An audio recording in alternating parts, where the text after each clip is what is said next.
G'day and welcome to another episode of Kiwi Car Life. And back in the early 2000s, if you were looking for a sporty sedan or coupe, you had a number of different options, one of which being the Honda Accord Euro. And I compared this car with Mercedes offering in the small sedan market, the Mercedes C-Class a few months ago.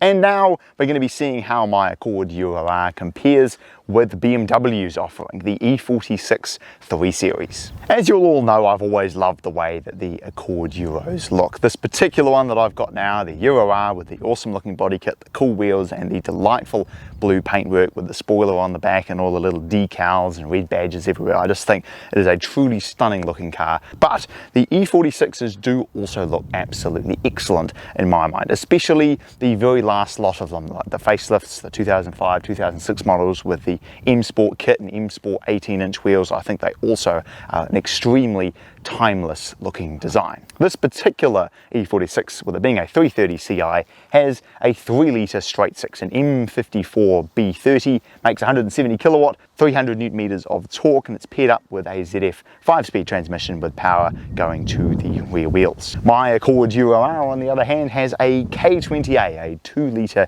naturally aspirated inline-4, making 162 kilowatts, so not far off what this makes, but only 206 newton meters, so around 2/3 the torque of the big old straight six. It's paired up with a 6-speed manual transmission with a limited slip differential, and of course the power is going to the front wheels. So I guess when you're choosing between these two cars, you're just going to have to decide whether you prefer the more zingy front wheel drive nature of the Honda or the more luxurious, smooth, refined rear wheel drive nature of the BMW. Compared with my Accord Euro R, the E46 interior is definitely a lot more luxurious. You've got the sort of wood trim all over the place here on the steering wheel and the shift knob. All of the buttons are a lot more businessy, not the green or red accents that you find on the inside of a Honda, which I think looks quite cool. But the comfort is excellent, the seats are really, really nice, the steering wheel feels good, and the build quality of everything is excellent. Things like the light switches feel really, really nice, same with the indicator stalks and all of the climate control buttons down here. Everything just has a solid and well put together feeling about it. The advantage with the Honda in my mind is it just looks a bit more unique. This car is very, very bland, whereas the Honda has the cool seats, it's got the cool steering wheel, it's got the cool gauges and everything. But overall, both of these cars are very comfortable, reasonably practical, very well built on the inside, especially for 15 or 20-year-old cars now. And overall, are just lovely places to sit, and you can definitely tell when you get inside that they are both made for driving. 3, 2, 1, go.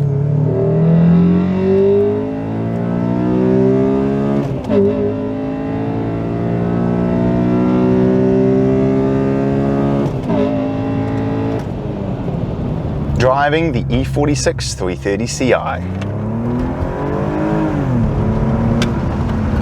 Oh, we do love a good straight six engine. The sound is definitely the coolest part about this car. The M54 is just a marvelous sounding straight six engine. A lot of the newer ones now have kind of lost that gritty flavor, I suppose, but this one very much still has it. Handling is good. It feels flat and level, but I don't know if I'm just getting used to it or what, but if I'm honest, the steering feel is hopeless. Even compared with my Euro R, I complain about the steering feel in that car all the time, and yet this thing is just so vague on center.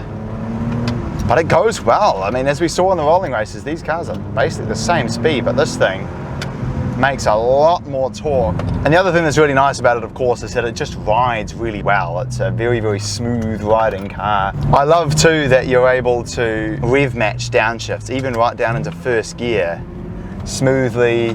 Passengers won't even know that you're downshifting, and then you can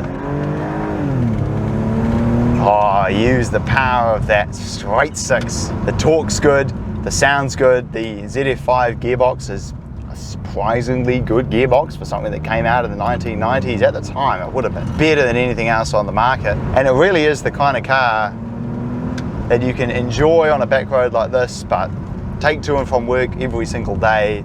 It'll be comfortable, it'll eat up miles. The only thing for me is just the steering feel. It's clearly designed to be more luxurious in nature, but everything else is really, really nice on this particular example.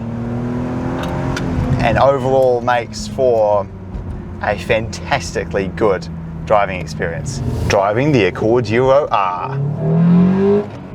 Oh man, if you like high revving zingy engines, unless you're gonna go for the E46 M3, which is amazing, this is at least gonna give you more of that experience than the 330ci will. I really like the character of that big straight six, and the sound is fantastic, but it definitely has a slightly more lazy attitude to driving, shall we say.